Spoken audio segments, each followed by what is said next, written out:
Voilà, mes amis, c'est une fois de plus un grand, je ne sais pas quel mot trouver, un grand bonheur, c'est vrai, une grande joie, un grand mérite en tous les cas de pouvoir faire ce Zoom régulièrement avec vous, mes amis d'Afrique.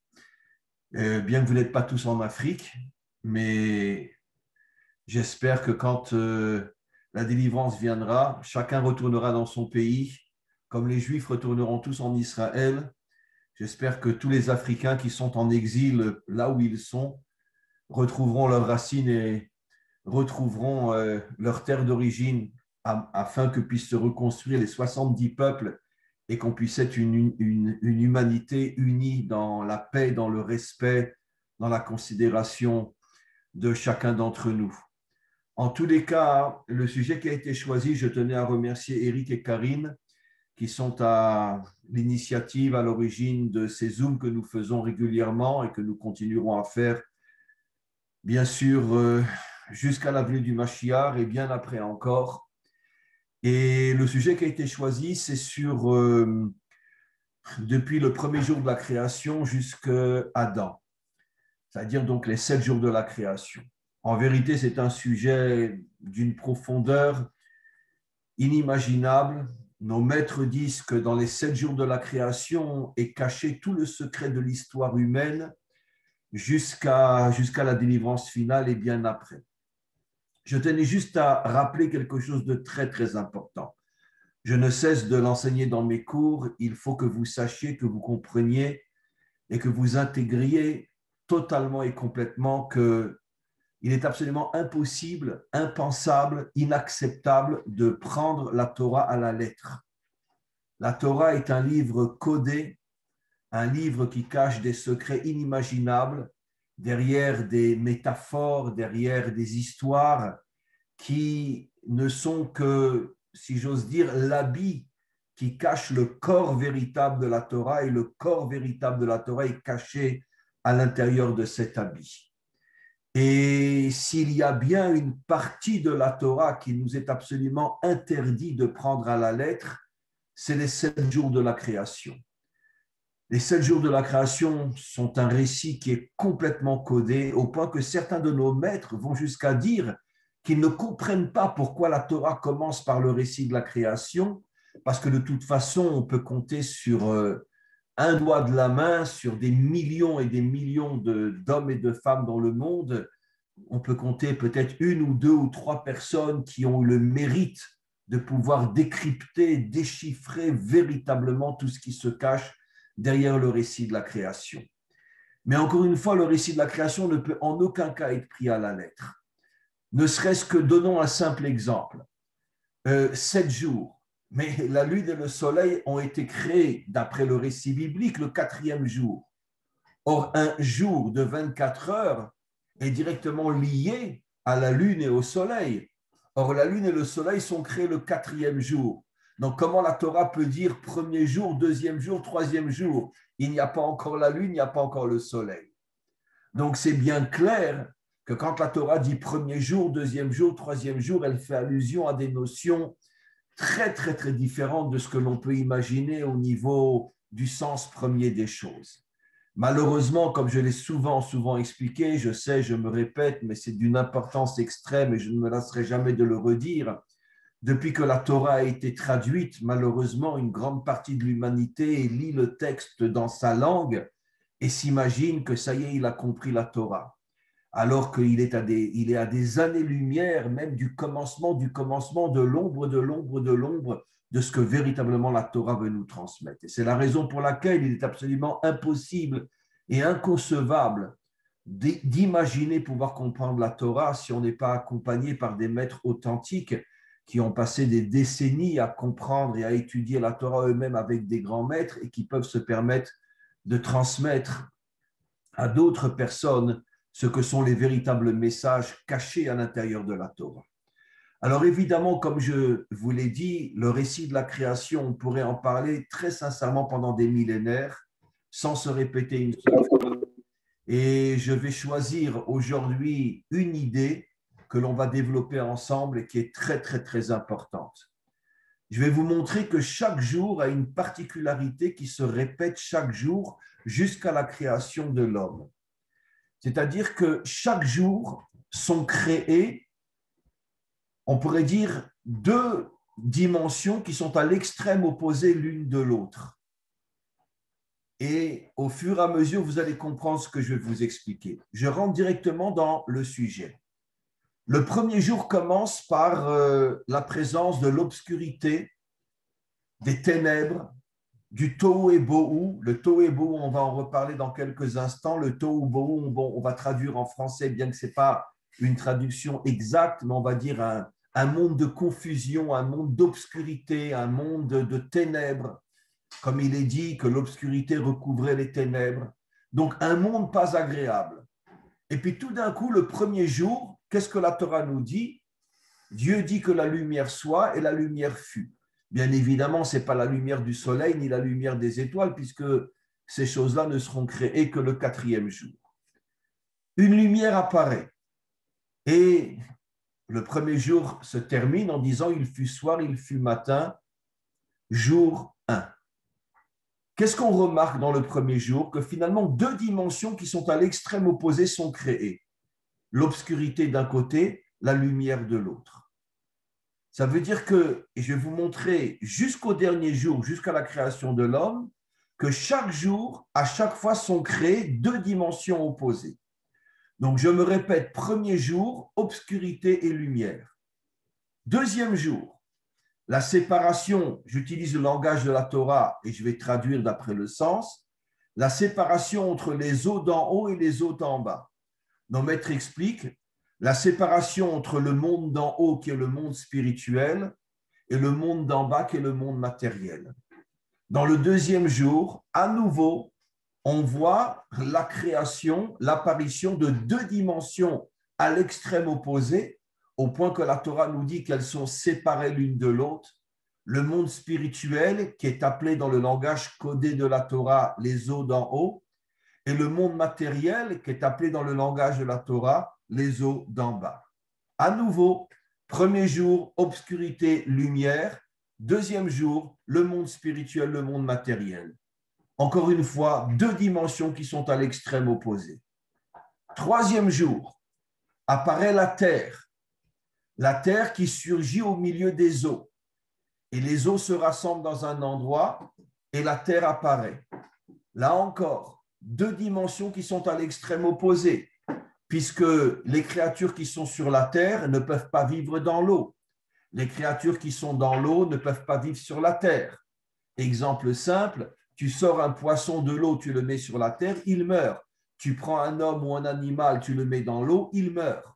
Ça veut dire que le troisième jour, à nouveau, on voit deux entités, deux dimensions créées, l'une à l'extrême opposé de l'autre. Je me répète, premier jour, obscurité, lumière. Deuxième jour, le monde spirituel, le monde matériel. Troisième jour, la terre et l'eau. On arrive au quatrième jour. Sont créés les deux astres, le soleil et la lune. Deux luminaires, mais qui éclairent dans des contextes qui sont à l'extrême opposé, puisque le soleil éclaire le jour et la lune éclaire la nuit. Quand la lune éclaire, le soleil n'est plus présent, en tout cas à l'endroit où la lune éclaire. Quand le soleil éclaire le monde, la lune n'est pas présente. À nouveau, le quatrième jour, on voit apparaître deux dimensions qui sont à l'extrême opposé l'une de l'autre. Chacune donne sa lumière dans une dimension qui est à l'extrême opposé de l'autre. La lune donne sa lumière dans la nuit et le soleil donne sa lumière dans le jour. On continue, cinquième jour. Cinquième jour sont créés les poissons qui vivent cachés à l'intérieur de l'eau et sont créés les oiseaux qui, eux, sont visibles parce que justement, ils s'élèvent dans le ciel et tout le monde peut les voir. À nouveau, deux dimensions qui sont à l'extrême opposé l'une de l'autre. Les poissons sont complètement cachés de nos yeux puisqu'ils sont sous l'eau, alors que les oiseaux, on les voit, tout le monde peut les voir puisqu'ils se mettent en évidence en étant justement dans le ciel. à nouveau, deux dimensions à l'extrême opposé l'une de l'autre. Et enfin, on arrive au sixième jour. Le sixième jour sont créés les animaux et Adam Arishon. Et je vais après parler de Adam Arishon. Là encore, deux dimensions qui sont à l'extrême opposé. Malheureusement, la majorité des hommes vivent comme des animaux, mais au départ, l'homme a été créé pour être à l'extrême opposé d'un animal. Et donc pour vivre dans une dimension morale, spirituelle, qui le déconnecte totalement, complètement, absolument de l'animalité. Même si l'homme a de l'animalité en lui, il a été créé pour dominer, surmonter et même s'élever au-dessus de l'animalité qui est en lui. Donc vous voyez que le sixième jour, à niveau, deux dimensions contraires sont créées, les animaux et les hommes, enfin l'homme. Maintenant, dans l'homme lui-même, pour conclure, deux dimensions sont créées dans l'homme, puisqu'en vérité, le mot Adam, j'ai traduit par homme, mais si vous regardez la Torah, le mot Adam inclut la dimension masculine et féminine, comme il est dit, Zachar venekeva bara oto. Il a créé l'homme avec la dimension masculine, la dimension féminine, ce qui veut dire qu'en hébreu biblique, le mot Adam ne veut pas dire l'homme, mais veut dire l'union entre l'homme et la femme. Et l'homme et la femme sont deux opposés aussi, puisque la femme est appelée par rapport à l'homme Ezer Kenegdo, une aide contre lui. Contre lui, pas dans le sens qu'elle lui rentre dedans, elle lui fout son poing dans la figure, mais contre lui dans le sens que la femme a sa propre indépendance, l'homme a sa propre indépendance, la femme a sa propre sensibilité, l'homme a sa propre sensibilité, et il faut unir deux dimensions qui sont très différentes. L'homme authentique et la femme authentique sont très différents à tous les niveaux, au niveau de leur pensée, au niveau de leur sensibilité, même sur le plan physique, au niveau de leur passion, de quantité d'autres choses.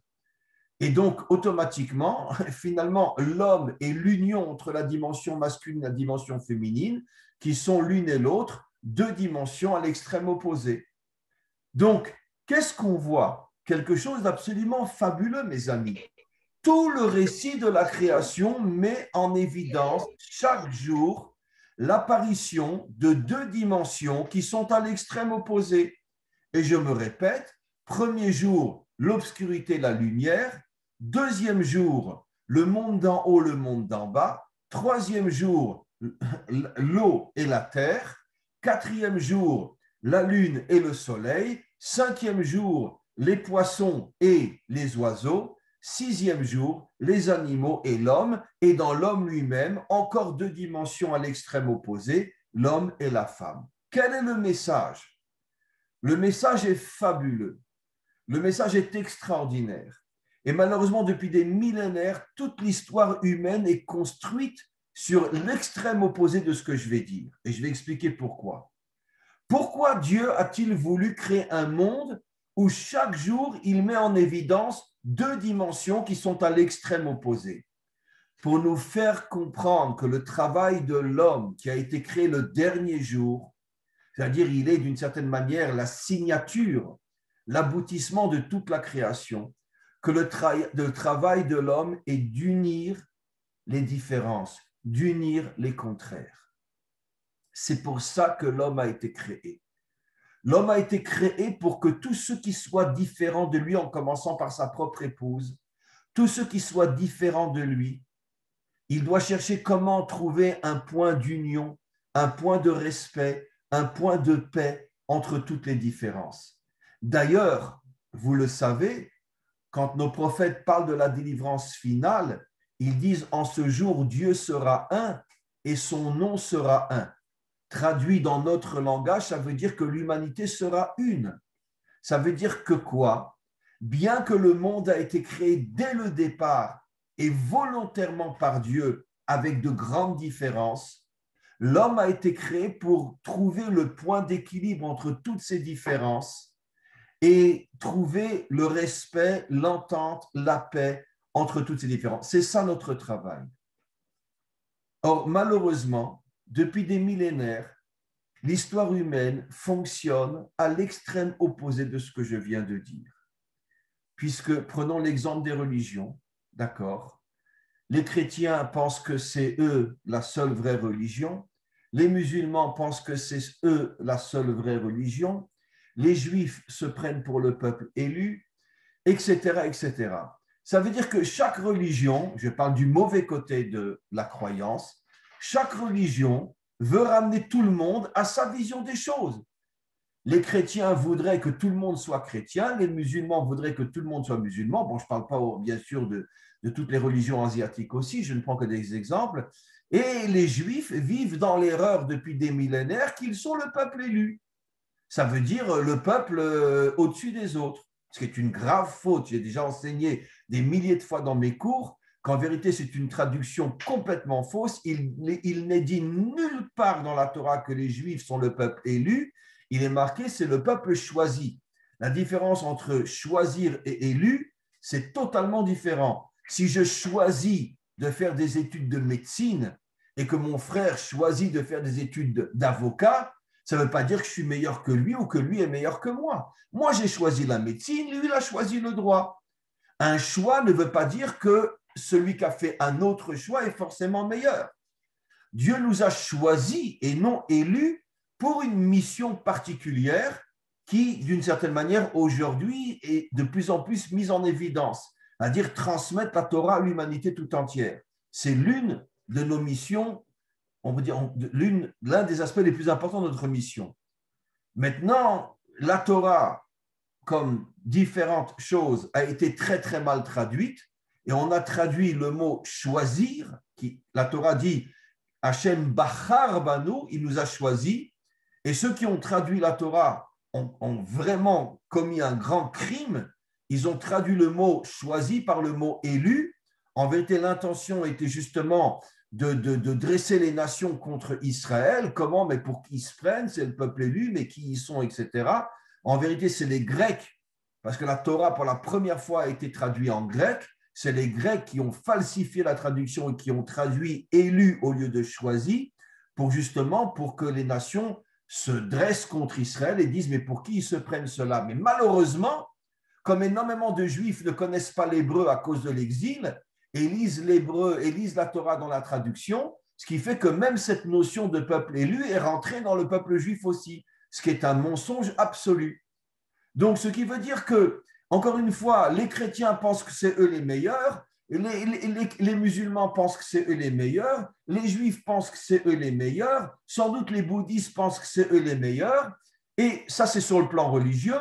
Sur le plan politique, la droite pense que c'est elle la meilleure, la gauche pense que c'est elle la meilleure, les démocrates en Amérique pensent que c'est eux les meilleurs, les républicains pensent que c'est eux les meilleurs, et ainsi de suite. Parlons des couleurs. Les blancs ont écrasé les noirs, d'une certaine manière, ils se sont aussi installés pendant longtemps, quand il y a eu les empires, en Inde, en Asie, etc. Les Blancs pensent que c'est eux les meilleurs, c'est eux qui ont la couleur de peau qui est au-dessus des autres. Et voilà comment ça fonctionne. Et j'imagine que les jaunes doivent penser que c'est eux qui sont les meilleurs. Et je peux imaginer qu'il y a énormément de noirs aussi qui pensent que c'est eux les meilleurs. Ça veut dire que finalement, à quoi on assiste durant toute l'histoire? Chacun, selon ce qu'il est, pense que c'est lui le meilleur. C'est ce que j'appelle, moi, le culte de l'ego, le culte de l'orgueil. Chacun se prosterne devant son nombril. Et pourquoi Hachem a créé des noirs? Pourquoi il a créé des jaunes? Pourquoi il a créé des rouges? Et pourquoi il a créé des blancs? Pour que tout le monde comprenne que chacun a besoin de l'autre et que chaque différence vient pour compléter mes manques. Parce que en tant que blanc, je n'ai pas tout. En tant que techno, il faut éteindre. En tant que blanc, je ne suis pas toute l'humanité. D'abord, il y a beaucoup plus de jaunes que de blancs sur Terre. Si je ne me trompe pas, il y a plus de noirs que de blancs sur Terre. Alors, de quel droit les blancs se considèrent comme étant, on pourrait dire, sortis de la cuisse de Jupiter, au point de vouloir écraser tous les autres? Ils écrasent les noirs, ils écrasent les juifs, ils écrasent tout le monde. Je ne parle pas des peuples, bien sûr, qu'à Dieu ne plaît. Je parle des dirigeants, je parle de ceux qui manipulent le monde et qui exploitent leur propre peuple aussi. Et ainsi de suite. Mais non, au milieu des Noirs aussi. La guerre entre les Hutus et les Tutsites, etc. Pourtant, on est tous de la même couleur. On vit tous en Afrique. Ces massacres incroyables qu'il y a eu entre les Hutus et les Tutsites. Comment c'est possible? C'est-à-dire, ce n'est pas seulement des problèmes de religion ou des problèmes de couleur. Et les Blancs ne se sont pas massacrés les uns les autres. Rien que la Première Guerre mondiale, la Deuxième Guerre mondiale, entre les Allemands et les Français et les autres, il y a eu 70 millions de morts. Donc ce problème-là, on le retrouve partout. C'est-à-dire, on le retrouve au niveau de la grande échelle, au niveau des religions, au niveau des couleurs de peau, et même à l'intérieur des religions et des couleurs de peau, chacun pense qu'il est le meilleur. Ça veut dire que l'histoire humaine fonctionne depuis des millénaires à l'extrême opposé du plan divin que Dieu, encore une fois, dès le départ, a mis dans chaque jour des différences afin que l'homme comprenne qu'aucun homme, aucune religion, aucun courant politique n'est l'absolue vérité. On a besoin de s'associer aux autres comme un puzzle. Un puzzle, si chaque morceau du puzzle pense qu'il est tout le puzzle, eh ben on ne verra jamais la grande image. Mais si on rassemble tous les morceaux de puzzle, à ce moment-là, on va voir apparaître la grande image. Mais grâce à ce morceau, à ce morceau, à ce morceau. Et c'est ça la délivrance finale.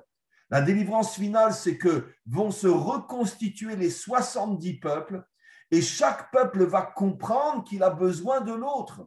Les Juifs vont comprendre qu'ils ne peuvent en aucun cas arriver à la perfection sans s'associer aux nations. Les nations vont comprendre qu'elles ne peuvent en aucun cas atteindre la perfection sans s'associer à Israël. Et à l'intérieur des nations, chacun des 70 peuples va comprendre qu'il a besoin de l'autre, et l'autre de l'autre, et l'autre de l'autre. C'est ça l'humanité unie. Mais le problème, mes amis, c'est comment qu'on y arrive. Puisque je viens d'expliquer que ça fait depuis le début de l'histoire humaine que toute la Torah est contredite, que toute la Torah est balancée à la poubelle, puisque les humains ne font que le contraire. Et moi, et moi, et moi. Je suis le meilleur, je veux que tout le monde comprenne que je suis le meilleur. Alors que c'est une absurdité inimaginable, inimaginable. Comment imaginer que l'humanité tout entière devrait être chrétienne ou devrait être bouddhiste ou devrait être musulmane? Jusqu'à aujourd'hui, il y a des millions de chrétiens ou des millions de musulmans qui pensent que toute l'humanité doit servir Allah ou doit servir Jésus. Mais comment qu'on peut arriver à une telle bêtise? Tu vois bien qu'il y a des différences dans le monde. Alors, s'il y a des différences au niveau de la couleur, au niveau physique, au niveau de la sensibilité, au niveau de la pensée, pourquoi tu veux imposer une seule religion à l'humanité tout entière? C'est complètement stupide. Alors, ma question est, mais comment on va arriver à réparer le monde, à casser l'ego, à casser l'orgueil, au point qu'on va enfin comprendre que personne ne détient toute la vérité et que chacun a besoin de l'autre, à condition que ce soit un autre moral et authentique, bien évidemment. On ne va pas s'associer à la mafia ou au dictateur. Mais si j'ai en face de moi quelqu'un qui est à l'extrême opposé de moi, mais c'est un homme bien, je dois tout faire pour essayer d'avoir une connexion avec lui. Alors, comment qu'on peut faire pour casser cet ego, pour casser cet orgueil? Alors, la première partie de la réponse, mes amis, est que nous ne sommes sur Terre que pour ça. La véritable raison pour laquelle le Maître du monde nous a fait descendre dans un monde où il y a tellement de différences, et dans un monde où, à cause du culte de l'orgueil, on voudrait effacer toutes les différences pour que tout le monde soit comme moi, c'est pour nous faire comprendre que le premier, le plus important travail de l'homme, c'est de casser son orgueil, casser son ego, et de comprendre que, comme je le dis souvent, je suis juif, mais depuis des années, j'ai compris qu'il y a au milieu des nations des gens extraordinaires qui sont même mieux que moi. Et j'ai aucun problème à le dire. Il y a dans le monde entier des gens qui sont mieux que moi. Ah, pourtant, moi, je suis juif, c'est moi qui ai reçu la Torah. Non, parce que j'ai appris avec les années avec les échanges, à comprendre qu'il y a des gens qui sont mieux que moi. Et même s'ils ne sont pas juifs, et même s'ils n'ont pas la Torah. Parce que chaque homme a une dimension particulière qui, lorsqu'il la met en évidence, peut faire de lui quelqu'un de très bien. Donc, comment casser l'ego? Eh bien, comment casser l'ego? Je vais donner une réponse simple. Eh bien, c'est un petit peu ce qu'on est en train de faire. Ça veut dire, regardez, on est des gens très différents. Moi, je vis en Israël, je suis à Jérusalem, je suis juif, j'étudie la Torah depuis des décennies. Et je parle aujourd'hui avec des gens pour lesquels j'ai le plus grand respect, qui sont en Côte d'Ivoire, qui sont ici, qui sont ailleurs. Si j'étais un homme orgueilleux, si j'étais un homme qui se prosterne devant mon nombril, dire qu'est-ce que j'ai besoin de parler à des gens de la Côte d'Ivoire, moi? Mais pourquoi je parle avec des gens de la Côte d'Ivoire? Pourquoi? Mais parce que je sais que ce sont des gens extraordinaires et que je peux aussi apprendre d'eux. Il y a des gens de Madagascar ici. Il y a des gens de partout. Qu'est-ce que je veux dire par là?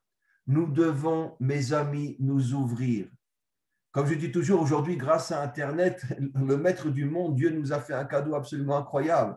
Parce que pendant des millénaires, on n'avait aucune possibilité d'avoir un contact les uns avec les autres. Même dans son propre pays, on était enfermé dans son village, dans sa ville, on ne pouvait pas avoir un contact avec les autres. Mais aujourd'hui, grâce à Internet, on peut avoir un contact avec le monde entier. On doit s'ouvrir. On doit sortir de notre trou dans lequel on se trouve. Et moi, et moi, et moi. On doit s'ouvrir aux autres. On doit parler avec les autres. Et comme ça, on découvre que finalement, il y a des gens extraordinaires partout. Partout, il y a des gens extraordinaires. Et au fur et à mesure que je découvre qu'il y a des gens extraordinaires partout, j'arrive petit à petit à travailler sur mon orgueil, travailler sur mon ego. Parce que tant que je vis avec moi-même ou je vis qu'avec des gens comme moi, c'est évident que je vais dire on est les meilleurs.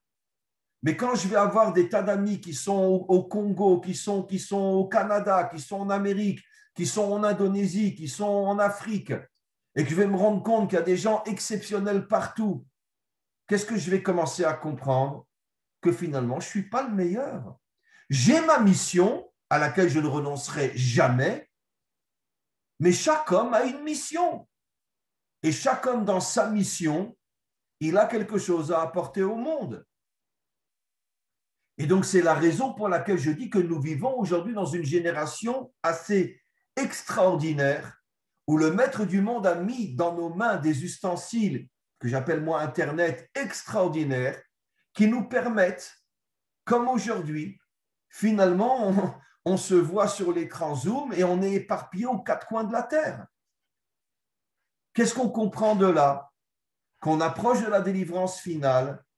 Et moi, je suis persuadé que Internet est un instrument que Dieu nous a mis entre les mains pour préparer l'humanité à comprendre que chaque personne, chaque religion, chaque pays va s'ouvrir à d'autres et comprendre que chez les autres, même s'ils ont une autre religion, même s'ils ont une autre couleur, même s'ils vivent dans un pays qui a des 1000 kilomètres du mien, il y a des hommes et des femmes extraordinaires partout dans le monde. Et c'est comme ça qu'on commence à reconstruire l'unité de l'humanité, parce qu'on se rend compte, encore une fois, que finalement, on a tous été créés par le même Dieu. On a tous été créés parce que chacun d'entre nous a une mission qu'il doit réaliser. Et le but ultime de cette mission, c'est l'unité entre nous tous. Et c'est ça le véritable message de la création, comme je l'ai expliqué depuis le début.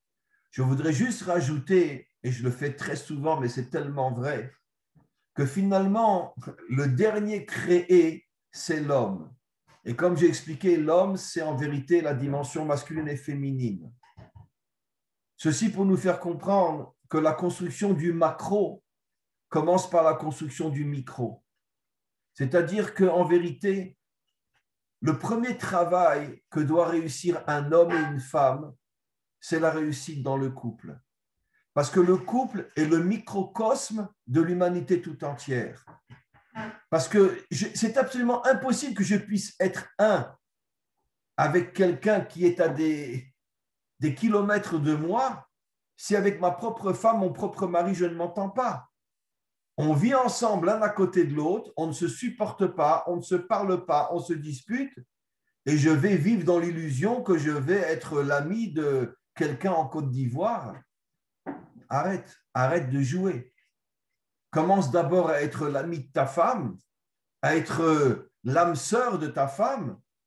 Commence à faire un avec celle ou celui avec lequel tu vis, et après tu pourras prétendre que tu puisses aussi faire un avec des gens qui sont éparpillés aux quatre coins de la terre.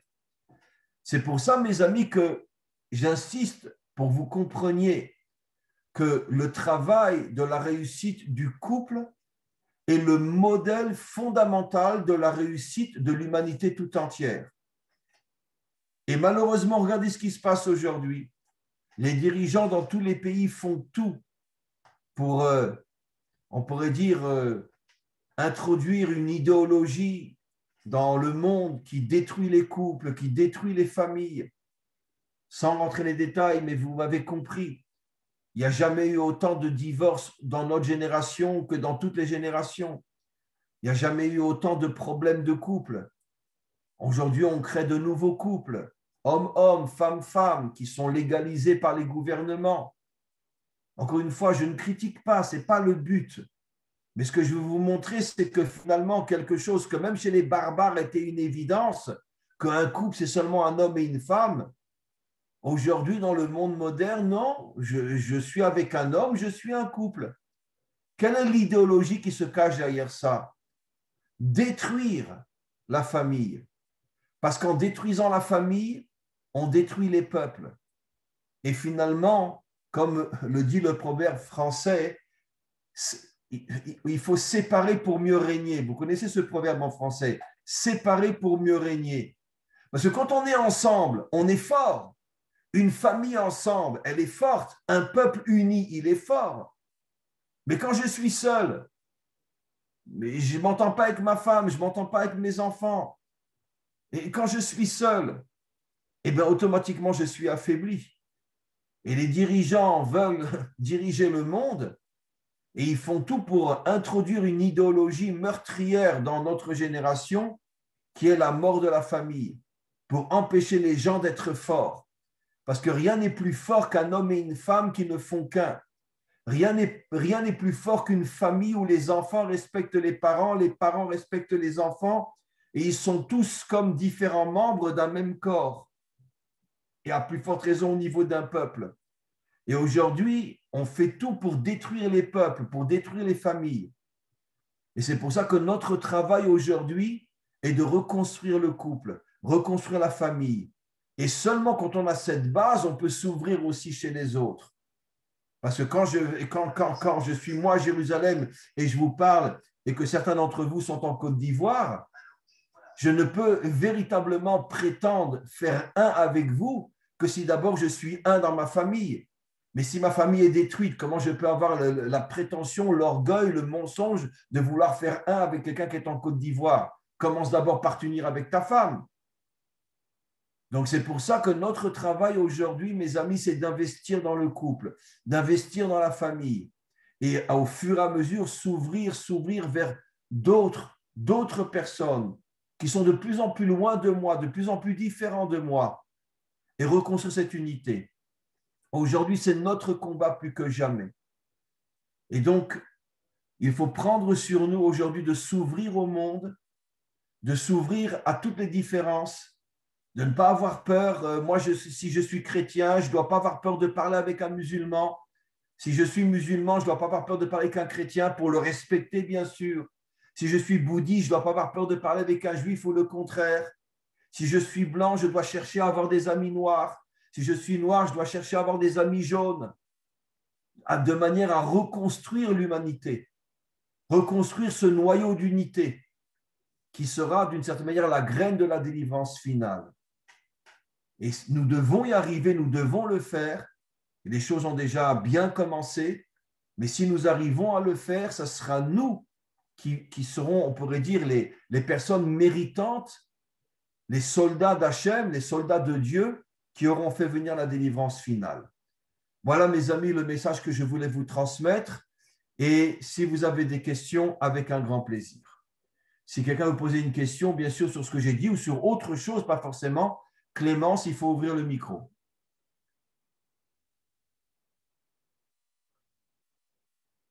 Le micro n'est pas ouvert.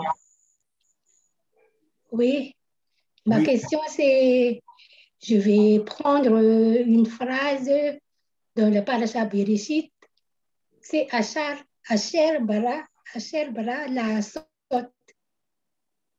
C'est deux dimensions différentes. C'est la dimension Bria et la dimension Asiya. Donc, c'est le but de toute la création, c'est la finalité de la création, c'est la construction de Mishkan. Au niveau de l'Asia, au niveau du monde, c'est la résidence de Dieu dans ce monde. Mais la paracha Bereshit, il y a une relation étroite avec la paracha Teruma et la paracha Vayekel. Mais maintenant, je vais prendre la paracha Teruma et je vais faire comment dirais-je, une résumé, des résumés. Ma question s'est basée sur les instruments, les ustensiles dans le temple. Il y a comment dirais, la maison elle-même qui est représentée par le Sphira Bina et le parcours, le pourtour, le Hasser par la Séphirot Horma. Mais il y en a six ustensiles dans le temple, dans le Mishkan. Et je vais prendre trois ustensiles. À partir de ces trois ustensiles, je vais vous poser les questions. Je vais commencer par ce qui est à l'intérieur de la maison elle-même. C'est premièrement la Torah. La Torah, c'est la Séphira Yesod, représentée par Yosef. Et ma question, c'est, et je vais continuer, la paracha de Torah, l'ustensile Torah pour les sens, c'est dans la Torah, c'est la femme de Abraham, s'appelle aussi Torah. Et la troisième ustensile, c'est le kior. C'est ça qui est, le kior, c'est la bassine. Avant de faire les services du veille, tous les Coréens, ils lavent les mains, c'est une application. Ma question, c'est quels sont les messages qu'on peut prendre à partir de ces ustensiles? Parce que pour le Torah, c'est le fils de Raël. Mais c'est Moshe qui nous apporte la Torah, mais c'est pourquoi c'est Yosef, j'ai envie de comprendre. Il y a un secret là-dedans, mais je n'arrive pas à comprendre. Deuxièmement, l'essence, mais pourquoi dans le Torah, la femme d'Abraham s'appelle Torah, mais je crois que il y en a C'est la même. 11, C'était Agar qui après a changé de nom. oui, c'est Agar, c'est ça. 11 éléments, je dis 11 parfums. Et donc, il a un secret aussi, je crois, mais je n'arrive pas à comprendre. Agar, c'est la mère des Ismaélites. C'est ça. Oui. Et troisièmement, c'est les femmes qui ont fait les offrandes. Ce sont des femmes qui viennent sortir de l'Égypte, les femmes noires. Pour moi, le bassin, c'est un keli. Un keli. Le miroir, là, qui vient des femmes qui viennent sortir de l'Égypte. Donc, dans le keli, il y a de l'eau. Et avec de l'eau, il y a les Coréens, ce sont des hommes. Les Coréens lavent les mains. Et je pense qu'il y a un type de purification ou un tikkun. Je vais répondre à une partie. D'abord, bouchez-vous les oreilles pour ce que je vais dire. Oui. Je suis, à chaque fois que je vous entends, je suis stupéfait par vos connaissances. Et vous êtes vraiment la confirmation de ce que je viens de dire. Vous habitez Madagascar et vous avez une connaissance, mais qui me... Je ne sais pas comment l'expliquer.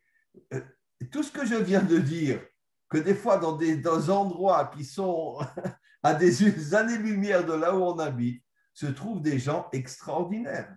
Vous savez que vous devriez être enseignante parce que vous avez une compréhension, une compréhension vraiment absolument incroyable de la Torah.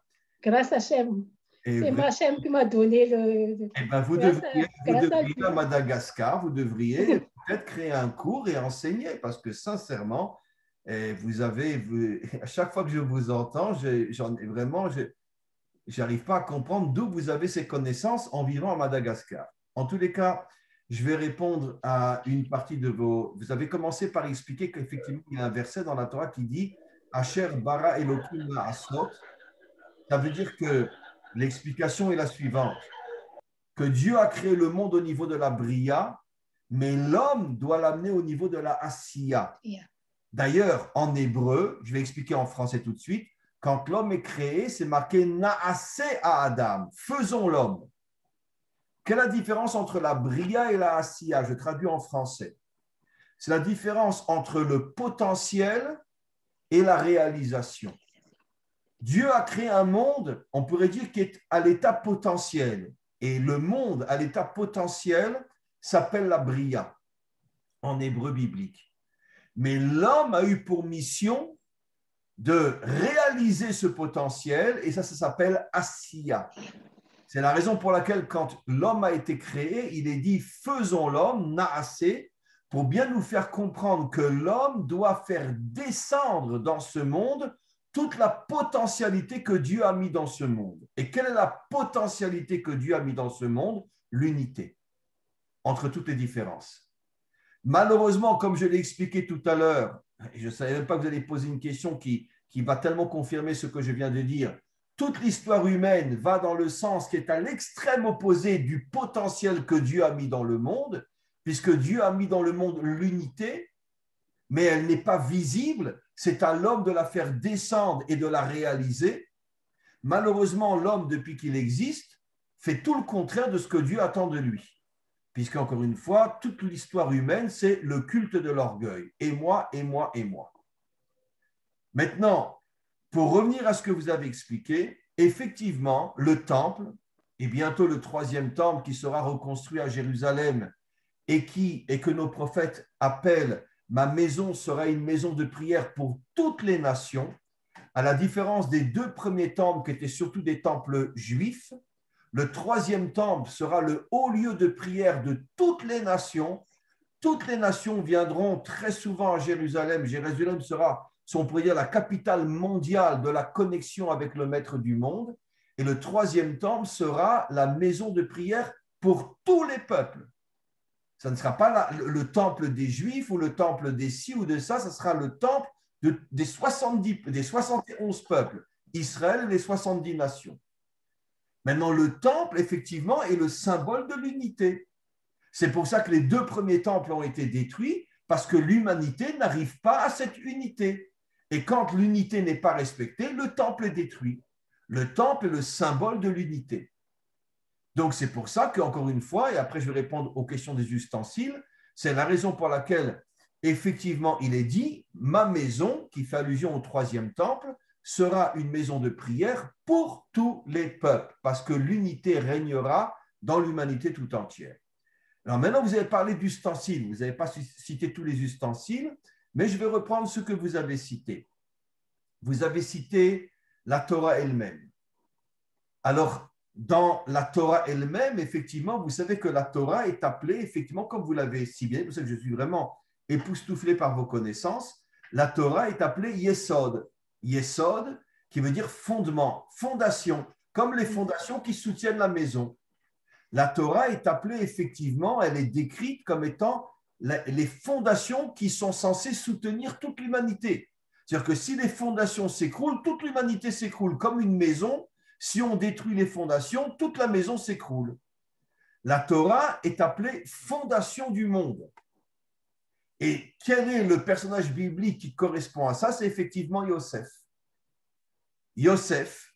Maintenant, vous savez qu'au moment de la délivrance finale, il y a un verset qui dit « Ki mit Tzion tetse Torah ».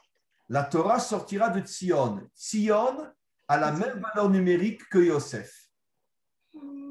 La valeur numérique de Tzion, c'est Yosef. Puisque vous savez qu'en hébreu, chaque lettre a une valeur numérique. Donc, Tzion, c'est Yosef.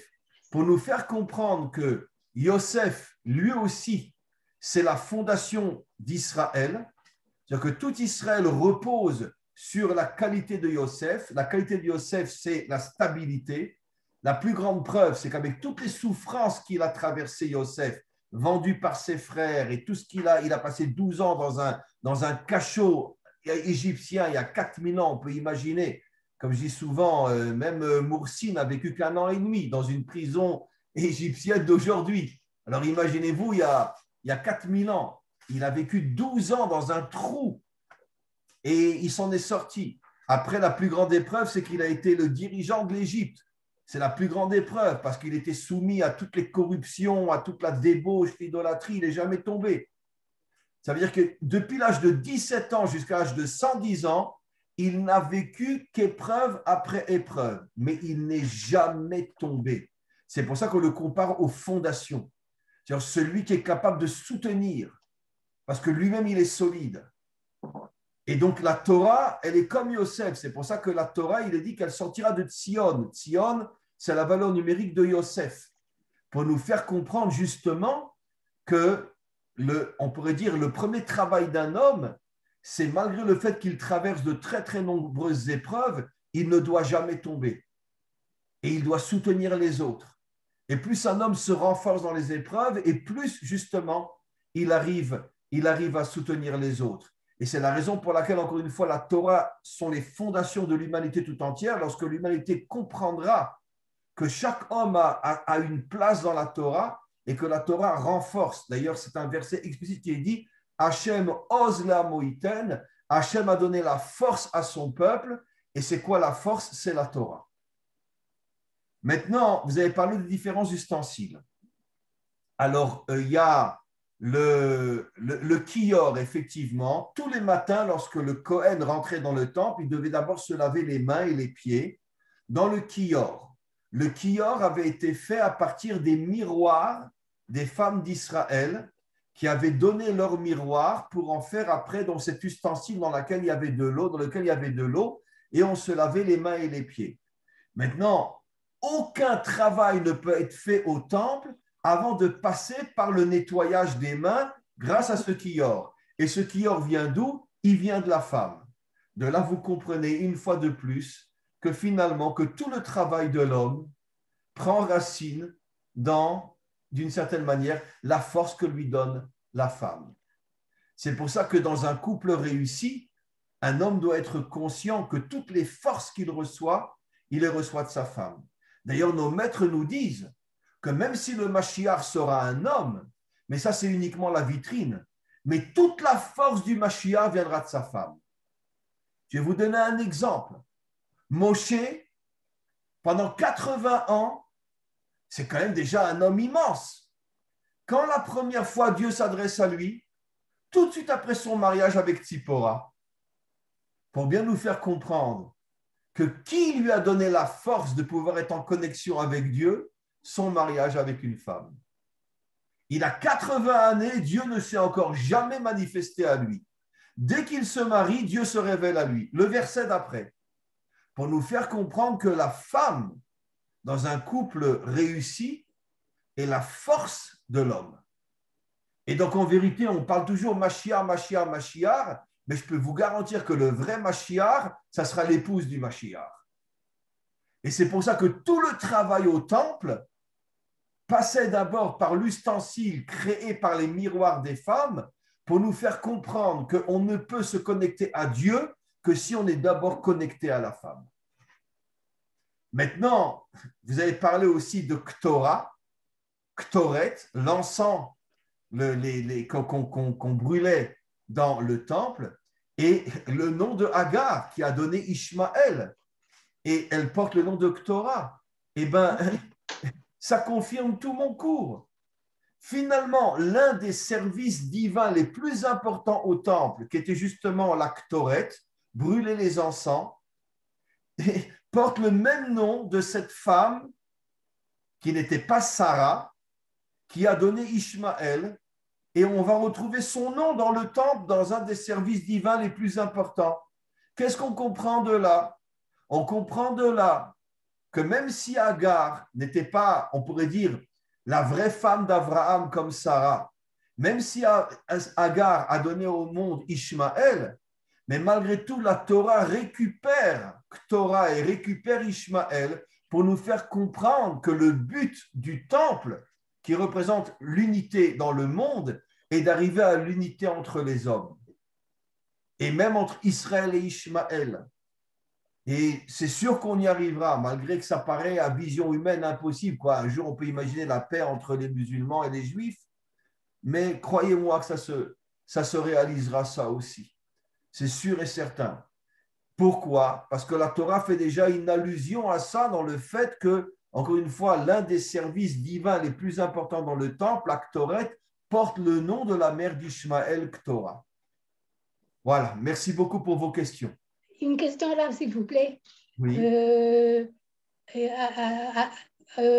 premier couple dans Bereshit, c'est Ish et Isha. Oui. Sur le premier lettre du nom divin, Yudke Vavke. Yudhe, pardon, ce n'est pas les quatre, mais les deux, Yudhe. Mais ma question, c'est la relation Chorma Bina dans le temple. La Chorma, c'est Ish, la Bina, c'est Isha. Le masculin, c'est Chorma et le féminin, c'est Bina. Oui, mais je veux comprendre. En tant que femme, ce seront les femmes qui vont faire le tikkun de Hava. Qu'est-ce qu'on va faire, les femmes, pour faire le tikkun de Hava, pour le tikkun du monde? La femme, dans un verset très connu, est appelée, un verset du roi Salomon, est appelée la couronne de l'homme. Ça veut dire que la femme réussie, c'est elle qui donne toute la, on pourrait dire, toute la royauté à l'homme. Elle est sa couronne. C'est elle qui fait de lui un roi. Et donc, puisqu'elle est appelée la couronne, ça veut dire que dans le monde à venir, l'homme se rendra compte que la femme est au-dessus de lui. Pendant toute l'histoire, l'homme écrase la femme. Aujourd'hui, moins, bien sûr, mais il n'en pense pas moins. Pendant toute l'histoire, l'homme écrase la femme. Dans le monde à venir, l'homme se rendra compte que la femme est au-dessus de lui. Elle est sa couronne. Ça veut dire que sans elle, il n'est rien. De la même manière que pendant toute l'histoire, l'homme refuse l'humanité, l'homme refuse de reconnaître la grandeur de la femme. Et quand on arrivera à l'unité, on arrivera à comprendre que la femme est la couronne du monde.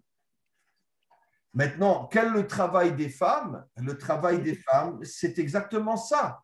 Ça veut dire de redevenir une femme authentique qui a compris que sa mission, justement, c'est de déverser dans le monde toutes les forces qui vont amener à l'unité, qui vont amener au respect, qui vont amener à la paix. Et ça, c'est le travail de la femme. Voilà, Clémence. On va passer à Ernest. Merci beaucoup. Merci à vous surtout. Ernest, oui. Oui, merci, Rav. Ma première question, j'ai deux questions à vous poser. L'olivier, le figuier, la vigne sont trois arbres prophétiques. Ces trois arbres sont présents que ce soit dans la Torah, la Bible et le Coran pour leur vertu naturelle. Quelle est la signification de ces trois espèces d'arbres dans la Torah, selon vous?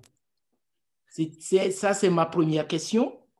Et laissez-moi répondre à la première question. Je réponds d'abord à la première question. Et encore une fois, magnifique. Je suis vraiment époustouflé par vos questions. Mais d'où vous savez tout ça? Bon, c'est pas grave. Ben, vous voyez, c'est bien ce que je disais dans mes cours, dans le cours d'aujourd'hui. Alors, on commence. Il y a un point commun entre la vigne et l'olive. Quel est le point commun? De l'olive, on sort l'huile et de la vigne, on sort le vin. Et pour rejoindre d'une manière incroyable ce que vient de dire Clémence, nos maîtres disent que le vin fait allusion à l'attribut divin qu'on appelle la bina, qui est féminine, et l'huile fait allusion à l'attribut divin masculin qu'on appelle la chorma, l'homme et la femme. Ce qui veut dire que l'huile représente la dimension masculine et le vin représente la dimension féminine. D'accord? Pour plaisanter un petit peu, parce qu'on a quelques jours de Pourim, ça veut dire que le vin, il te fait perdre la tête. Ben, d'une certaine manière, c'est ce que la femme fait à de nombreux hommes. Elle lui fait perdre la tête. Non, mais c'est incroyable. Et les hommes perdent la tête quand ils sont devant une belle femme. Et ben, c'est exactement ça. C'est pour ça que le vin est comparé à la femme et que le vin, justement, c'est l'alcool qui peut faire perdre la tête à un homme. Mais d'un autre côté, quand l'homme arrive à maîtriser le vin et ne pas exagérer, ça lui donne, on pourrait dire, une joie intérieure, un bien-être intérieur absolument incroyable. C'est pour ça que dans toutes les cérémonies religieuses juives, il y a toujours du vin. Le Shabbat, les fêtes, à un mariage, à une bar mitzvah, à une brit mila, toujours le vin, mais qu'on boit avec modération. Le vin bu avec modération représente l'épouse. Le vin qui te fait perdre la tête représente la femme de l'extérieur. Et donc, quel est le sujet? Tu dois être capable de boire du vin pour que le vin te donne des forces intérieures de joie, de bonheur, et non qu'il te fait perdre la tête. Donc, le vin, encore une fois, c'est la dimension féminine que tu dois savoir maîtriser. L'huile, on l'a dit, c'est la dimension masculine. Pourquoi? Mais comment s'appelle le Mashiach? Mashiach, qu'est-ce que veut dire en hébreu Mashiach? Loin. Celui qui est loin avec de l'huile. Mashiach veut dire loin. Alors pourquoi on verse de l'huile sur la tête du Mashiach? Pourquoi l'huile? Parce que vous remarquerez la différence entre l'huile et le vin, c'est que le vin, il se boit entièrement tel quel. L'huile, on ne peut pas la manger telle quelle. Elle est toujours mélangée à d'autres aliments. On met de l'huile pour cuire de la viande dans une salade, etc. C'est un apport important, mais toujours mélangé. Ça veut dire quoi? L'huile est le symbole de l'unité. Je ne suis pas tout seul. Je n'existe qu'avec les autres. Mashiach. Qu'est-ce que va faire le Mashiach? Il va réunir l'humanité tout entière. Et donc, c'est pour ça que l'huile est le symbole justement de l'unité. On ne boit jamais de l'huile toute seule, mais toujours mélangée avec d'autres aliments. La reconstitution de l'humanité tout entière, c'est le travail du Mashiach. Il y a une autre qualité dans l'huile, bien évidemment, c'est qu'elle éclaire. Mais attention, si vous allumez l'huile, ça ne va rien éclairer du tout. Comment que l'huile éclaire? Quand tu mets dedans une mèche, quelque chose de différent que l'huile. Et bien, encore une fois, pour nous faire comprendre que si tu veux sortir ta lumière de toi, tu as besoin d'associer quelque chose de très différent de toi. Lui, il appelle la mèche, il lui dit, hey, viens te mettre avec moi, nous deux ensemble, on va mettre la lumière. Vous comprenez ce que ça veut dire, Ernest? Oui. Ça veut dire que ça veut dire que vous et moi, on s'associe et ensemble, on fait sortir la lumière. Voilà. Il y a des fois où c'est vous l'huile et moi je suis la mèche. Il y a des fois où moi je suis l'huile et vous êtes la mèche. Mais ce qui compte, c'est que de nous deux sort la lumière. Voilà ce que ça veut dire. Super, super. Donc, ma deuxième question. J'ai encore la figue, je n'ai pas répondu encore. Oui, voilà. Alors, la figue, c'est un petit peu plus compliqué. Nos maîtres nous disent que nos maîtres donnent plusieurs explications. Quel était le fruit défendu? Et l'une des explications, ils disent que c'était une figue. Vous verrez que tout de suite après la faute, ils se sont fait des habits à partir des feuilles du figuier. D'accord? Alors, le mot figuier en français, je ne pouvais pas comprendre, mais en hébreu, c'est te'ena. Et dans le mot te'ena, il y a le mot, en changeant les lettres, qui veut dire plaisir. Ça veut dire qu'en vérité, que la figue représente d'une certaine manière la recherche de plaisir. Et c'est pour ça que finalement, ils ont fauté parce qu'ils ont vu que les fruits étaient beaux, magnifiques, ils ont voulu goûter le goût et c'est comme ça qu'ils ont fauté, sans rentrer bien sûr dans tous les détails beaucoup plus profonds que ce que je dis.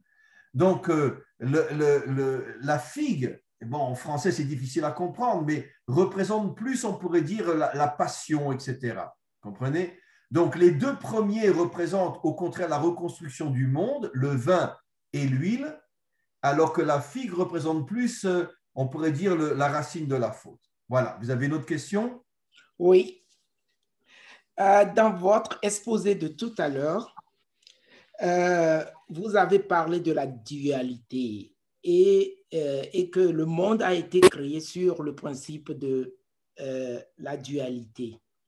Si nous prenons l'exemple du bien et le mal, est-il possible de trouver un équilibre entre le bien et le mal, ou alors devons-nous faire du bien et fuir le mal?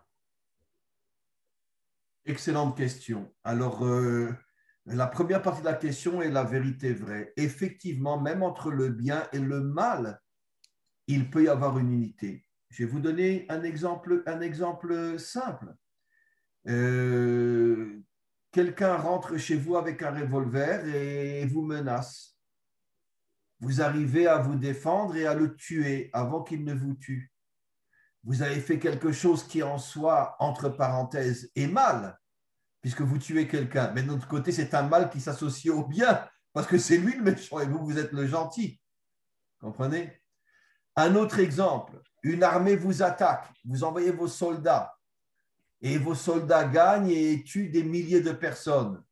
Et c'est des milliers de femmes ou des milliers d'enfants qui vont se retrouver veuves ou orphelins. Mais d'un autre côté, c'est eux qui sont venus vous attaquer. Donc, l'acte en tant que tel de tuer est négatif.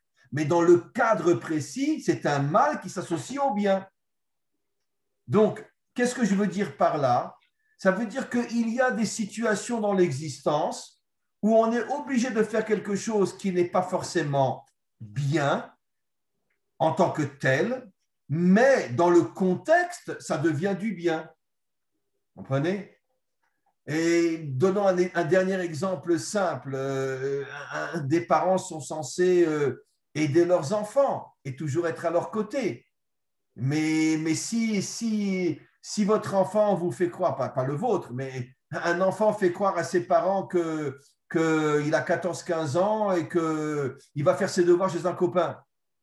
Et puis bon, vous avez un doute, vous le suivez, vous vous rendez compte qu'il se retrouve dans un endroit où ils sont en train de fumer des joints avec tous les copains-copines. Vous rentrez, vous le prenez de force, vous lui foutez une claque et vous le sortez de là. Et c'est sûr que vous lui avez fait honte devant tout le monde, vous lui avez mis une claque à la figure, mais d'un autre côté, c'est pour son bien, vous le sauvez de quelque chose de très grave.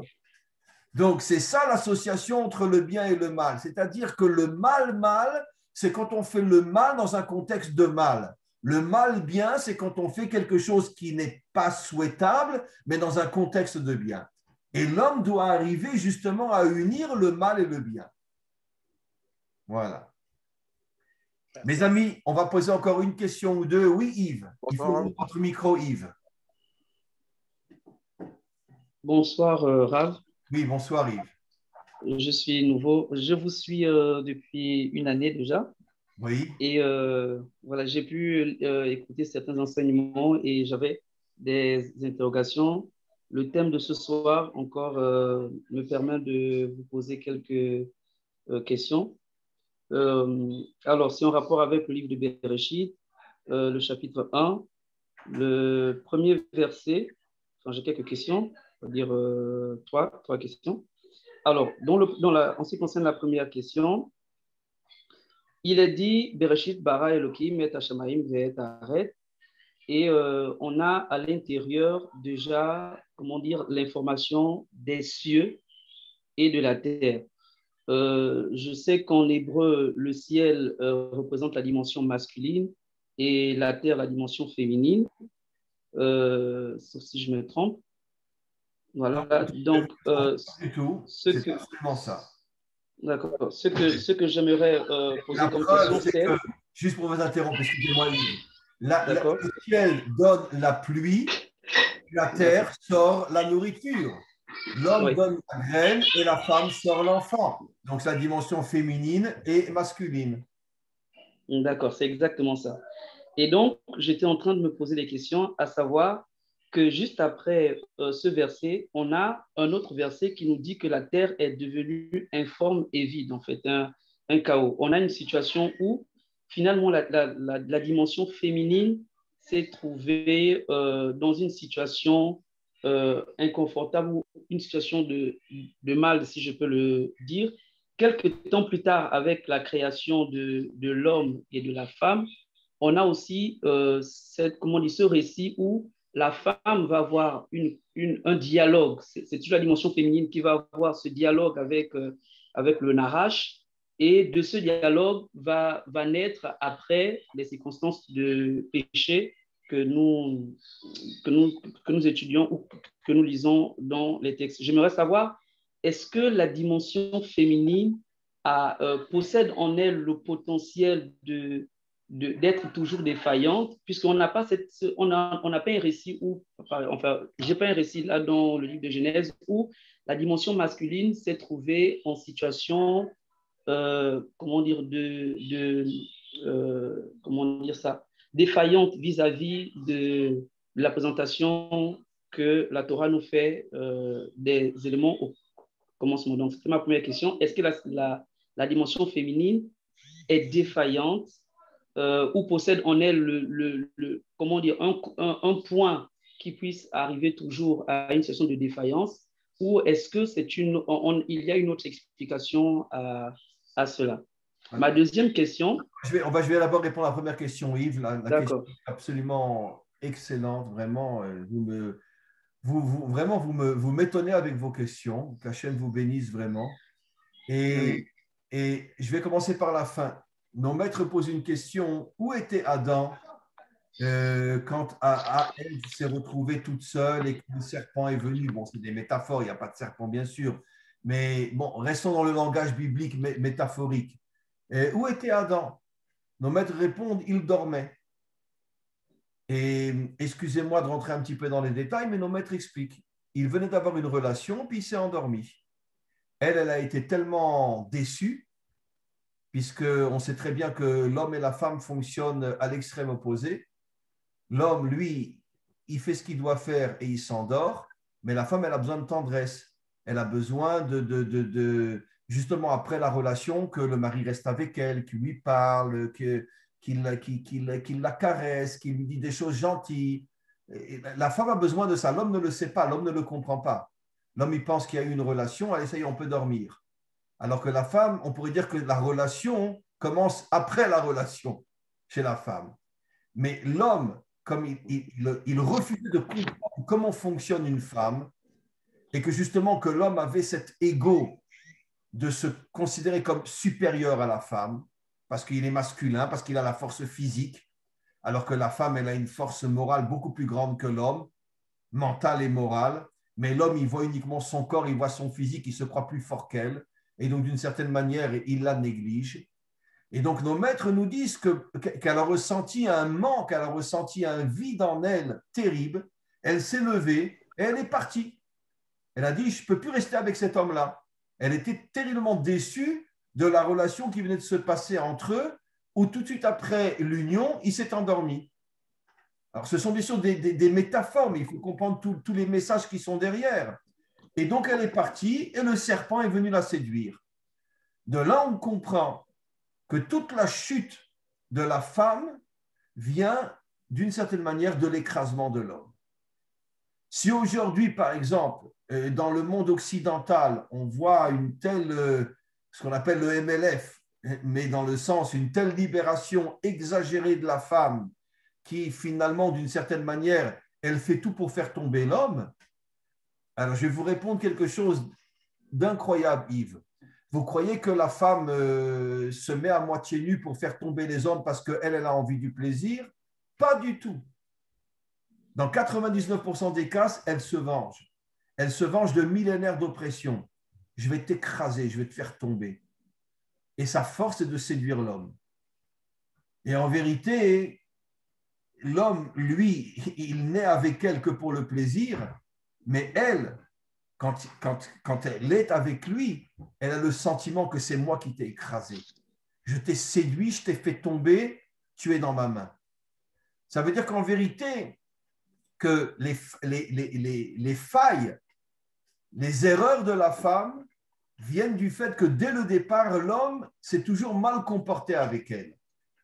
Il s'est toujours mal comporté avec elle. Il n'a pas compris justement qu'en vérité, ils devaient être unis et être égaux dans des dimensions différentes, mais égaux malgré tout, et que l'un a totalement besoin de l'autre.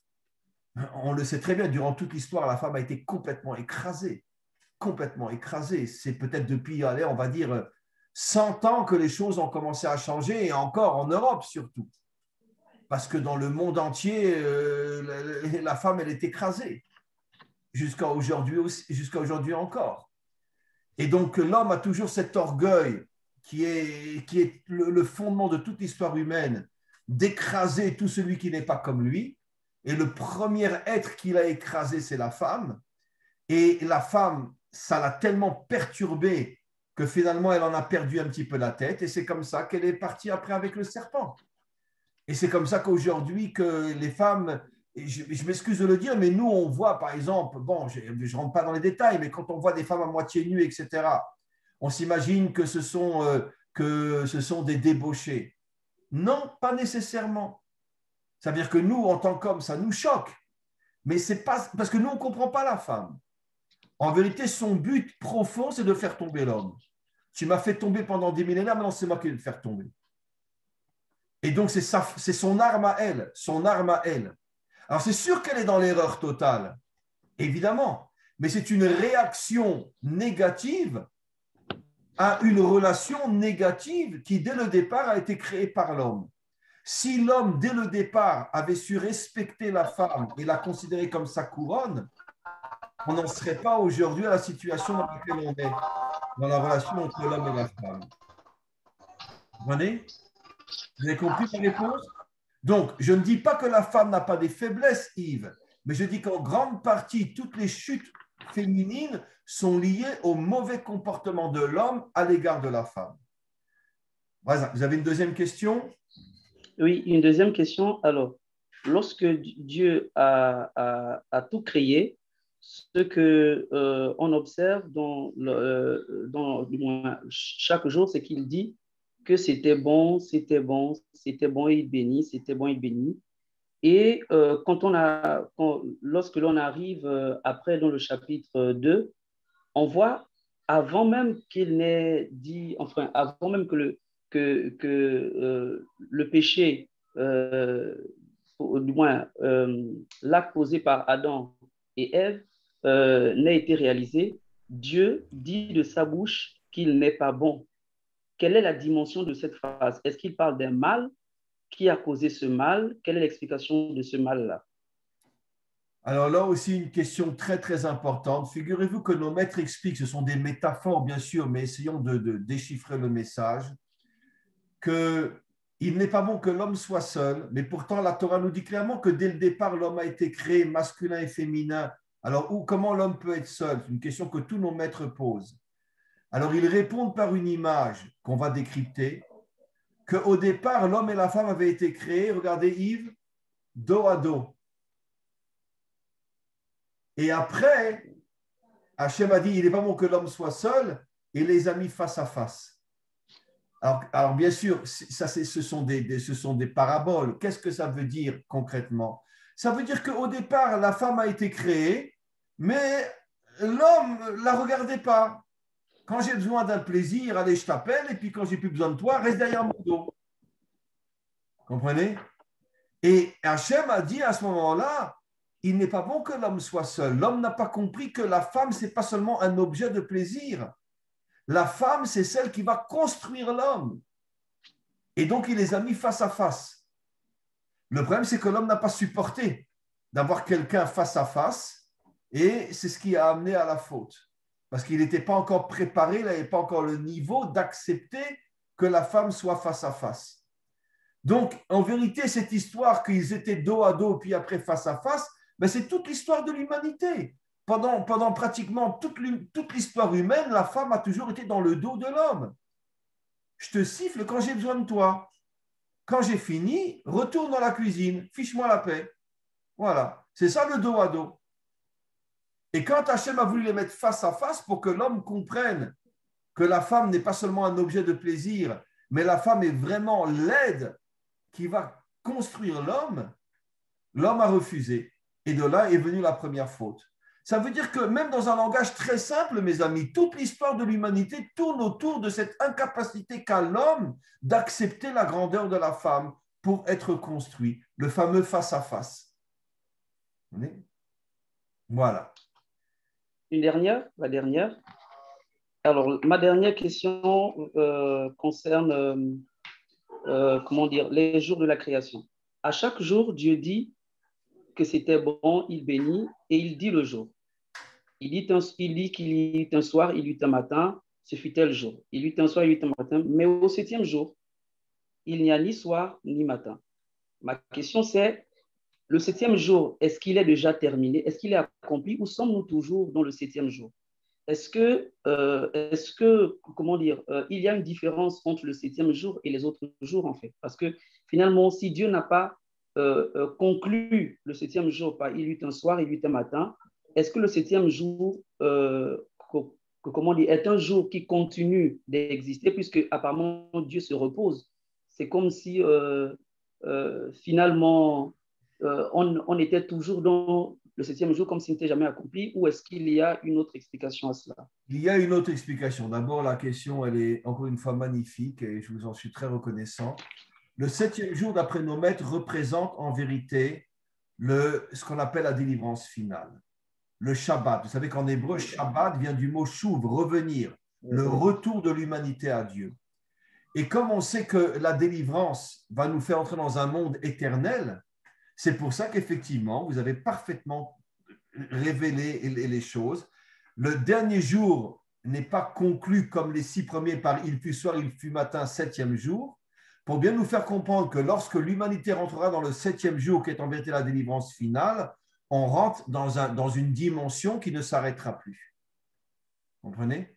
C'est pour ça que les 6 premiers jours font allusion à l'histoire telle que nous la connaissons aujourd'hui, avec toutes ces chutes, avec toutes ces morts, avec toutes ces fins. Mais le 7e jour fait allusion à la délivrance finale qui, elle, nous fait entrer dans une dimension qui sera éternelle. Voilà, les amis, j'aurais vraiment très, très sincèrement, si j'en avais la force, je serais resté encore des heures avec vous, mais je vais vous confier un secret, je suis épuisé. Et donc, j'ai besoin de me reposer un petit peu. Et donc, en tous les cas, vraiment, sincèrement, je voulais d'abord, une fois de plus, remercier Eric et Karine. Je voulais vous remercier à vous tous. C'est la première fois que finalement, on est aussi nombreux. Et je pense qu'on va être au fur et à mesure de plus en plus nombreux. Et je mettrai ce Zoom que Karine va m'envoyer. Je vais le mettre la semaine prochaine sur le site, donc vous pourrez le voir. Et vraiment, merci, merci, merci, merci. Vous avez vraiment posé des questions, vraiment, je ne m'y attendais pas, d'une profondeur, d'une précision, d'une authenticité absolument incroyable. Et voilà, on se retrouve bientôt, d'ici 3 semaines, si Dieu veut, avec un autre sujet. Et voilà, passez une bonne fin de journée et on se retrouve dans pas trop longtemps. Revenez tous, hein, tous ceux qui étaient là aujourd'hui, vous revenez au prochain Zoom et j'espère qu'il y aura plus de monde encore. Voilà. Et j'espère que la prochaine fois, j'aurai plus de force. Au lieu de rester 1 heure, on est quand même resté 1h20, on essaiera de tenir 2 heures. Voilà. Amen, vraiment amen. Que des bonnes choses. Merci mes amis, merci à tous et à toutes. Et on se retrouve. Oui, pour une à vous aussi, à vous tous. Et on se retrouve dans pas trop longtemps. Merci Eric et Karine, merci à vous tous. Et on continue tous ensemble. On continue tous ensemble. On va construire une grande et très, très forte amitié entre nous. Voilà.